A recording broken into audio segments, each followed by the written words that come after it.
Et bonjour messieurs, dames, me revoici dans la place donc pour notre émission ce soir avec Géopolitique profonde où je vais vous parler de la version, l'enfin dernière version de mon ouvrage État profond et guerre civile et fabriquée, donc l'ouvrage pour lequel dont nous avons déjà parlé, mais suite à quelques petites péripéties, voici donc la version que j'ai enfin délivrée pour Géopolitique profonde. Et donc, si vous le voulez bien, très chère audience, très cher public, nous allons ce soir parler nous allons décomposer en 3 points ce que j'ai à vous dire ce soir. Tout d'abord, les faits. Donc, on va parler de cette affaire de Charlottesville. Je vais reprendre une partie des faits. Ah, j'avais un retour, tout va bien. Donc, les faits, et surtout une idée importante, c'est le décalage entre la version officielle ou la version Wikipédia des faits tels qu'elle en est donnée aujourd'hui de l'affaire de Charlottesville qui s'est passée en août 2017. Donc le décalage entre cette version officielle ou version Wikipédia d'une part et la version qu'à l'époque j'avais gardée justement.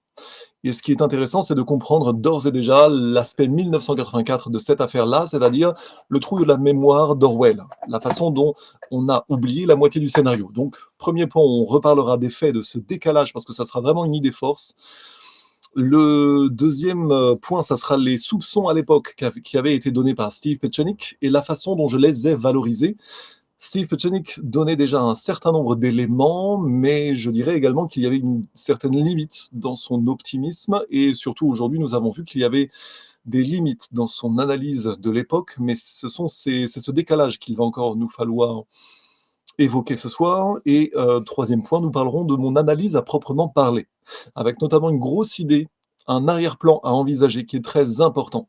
L'arrière-plan, c'est globalement une idée force qui va revenir ce soir, c'est que nous avions eu la mise en place d'une guerre raciale, artificielle, pour faire oublier ce qui était en réalité une guerre sociale.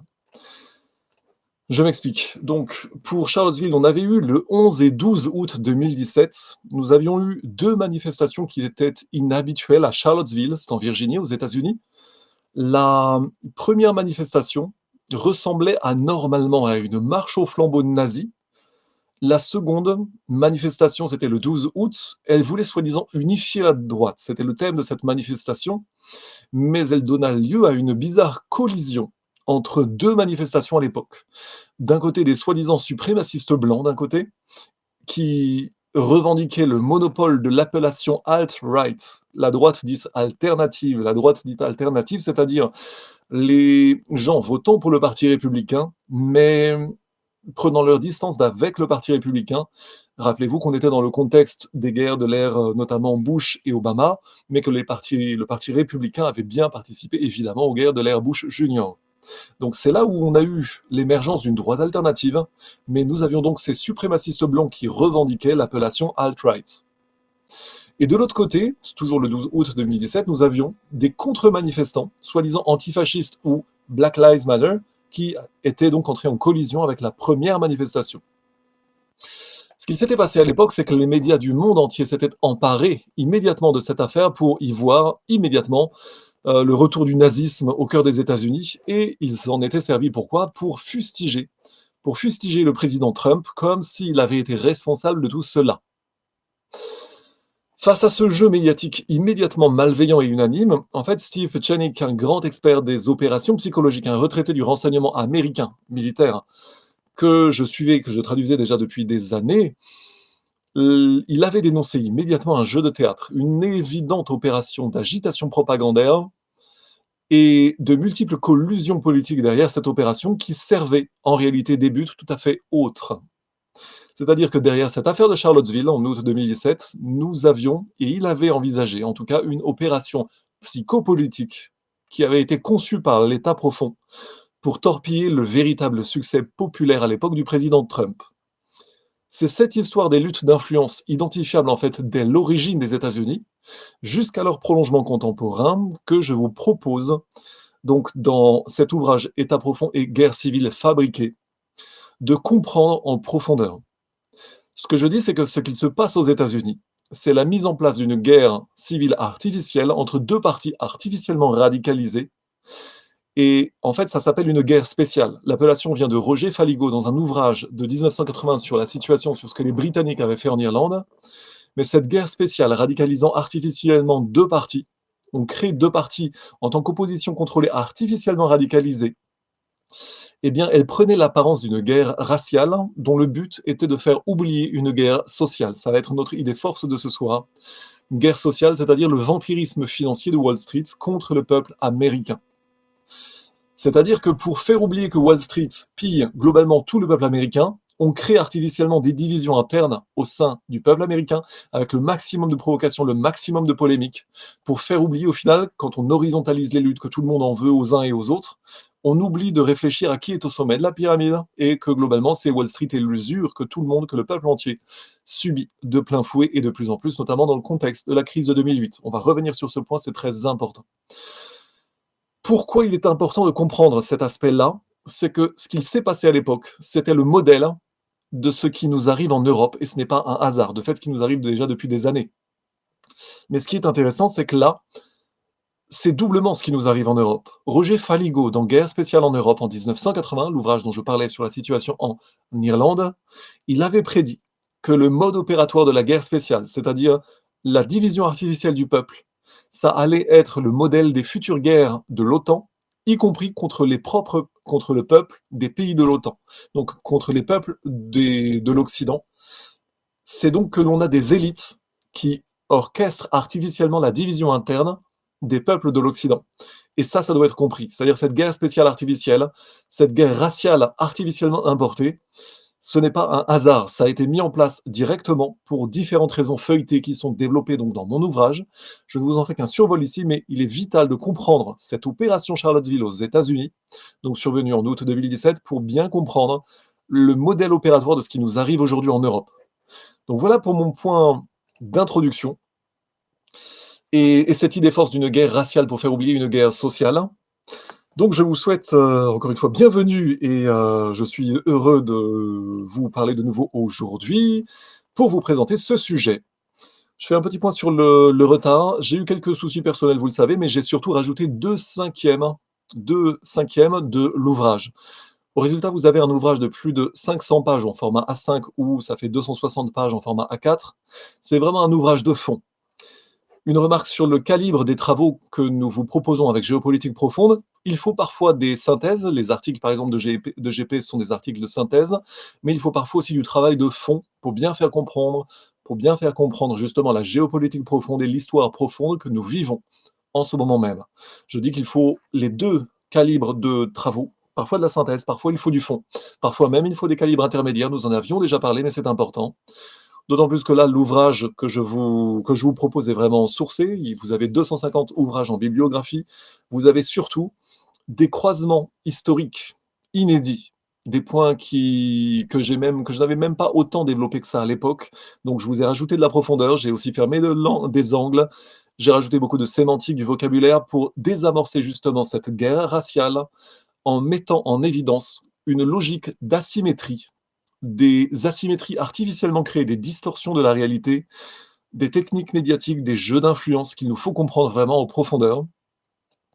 Donc vous le verrez donc dès le sommaire pour votre curiosité et pour les curieux qui achèteront donc mon ouvrage. J'ai globalement refondu tout ce qui était prologue. Ce sont des choses dont nous avions déjà un peu parlé ensemble. J'ai notamment raccroché ça à ce dont on parle aujourd'hui, le contexte du film récent Civil War, la guerre civile aux États-Unis, où il y avait une référence à Charlottesville. J'ai notamment modifié également le chapitre 5 et 11 et la fin pour une actualisation évidente. Nous avons eu un petit problème par contre, je crois, en termes de format d'édition. Là, nous avons hier réglé ça normalement. Il y avait un conflit entre deux programmes différents. Parfois, les images ont été décalées. Donc, j'en ai profité pour remettre à plat, pour mieux présenter, faire un meilleur guidage en fait, par mesure de clarté. J'ai mieux présenté la structure, sur laquelle je vais revenir là tout de suite. Au début, en fait, l'ouvrage commence par les annexes qui présentent les faits, puis les soupçons immédiats de Steve Pieczenik, avec déjà pas mal de clarifications. Et notamment, nous allons tout de suite évoquer les faits, nous allons voir pourquoi il était intéressant de les présenter. Parce que dans les faits, j'avais rappelé d'abord l'idée force, c'est celle dont je parlais tout à l'heure, c'est le décalage entre la version officielle ou la version Wikipédia des faits telle qu'on nous l'a telle qu'on peut la retrouver aujourd'hui. Quand vous allez sur Wikipédia, vous cherchez la manifestation Unite the Right, à l'époque, celle donc du 12 août 2017, vous avez une version particulière gardée par Wikipédia. Sauf qu'à l'époque, moi j'ai conservé la version réelle donnée, en tout cas par les gens qui l'avaient vécu. Il y avait des éléments suspicieux qui ont été gommés de l'histoire réelle, gommés de la version Wikipédia de la réalité. C'est ça qu'il était intéressant de garder pour ensuite faire des analogies et pour comprendre ensuite ce qu'allait dire notamment Steve Petchenik et ce que par la suite j'ai analysé en profondeur. Donc, dans cette annexe 1, je parle notamment d'un rappel du fait qu'il y avait eu un crescendo dans les mois précédents, c'est-à-dire que l'affaire de Charlottesville prenait déjà la suite de certains faits qui sont allés croissant et crescendo avant dans une mise en tension de la société américaine. Toujours dans cette annexe 1, je parle surtout des manifestations, des détails suspects, typiques des manifestations à la Soros et des changements de régime. Et c'est là qu'il était intéressant, j'en avais déjà parlé, de remarquer que ce sont des méthodes de changement de régime qui ont été mises en place contre les États-Unis pour la première fois de l'histoire. Notamment des rémunérations des manifestants, des convoyages bizarres, des bons offices, de l'équipement également, de l'équipement militarisé pour des manifestants civils, des bizarreries qui s'étaient passées à ce moment-là. Donc j'avais conservé tous ces faits-là. Ce qui est très intéressant de remarquer aujourd'hui, dans l'actualisation 2024, cette analyse, je l'avais produite en 2017. À peu près toutes les sources ont disparu aujourd'hui. Toutes les sources que j'avais utilisées à l'époque ont disparu. Certaines ont été censurées dès 2017 et d'autres l'ont été en 2020, durant les émeutes George Floyd. Je parle en long, en large, en travers, dans l'ouvrage, de cette dynamique, spécialement en 2017, mais encore plus en 2020, cette dynamique wokiste au sein des médias pour censurer, pour justifier une censure d'Internet afin qu'il ne subsiste à point de version officieuse réelle de l'histoire, mais qu'il n'en reste que la version Wikipédia, la version officielle.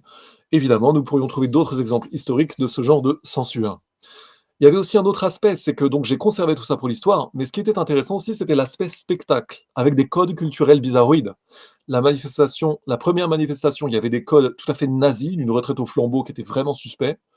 Et durant la deuxième manifestation, il y avait également un lance-flamme artisanal qui avait été utilisé. Or, on pouvait très bien y voir une référence à l'époque au film Projet X en 2012.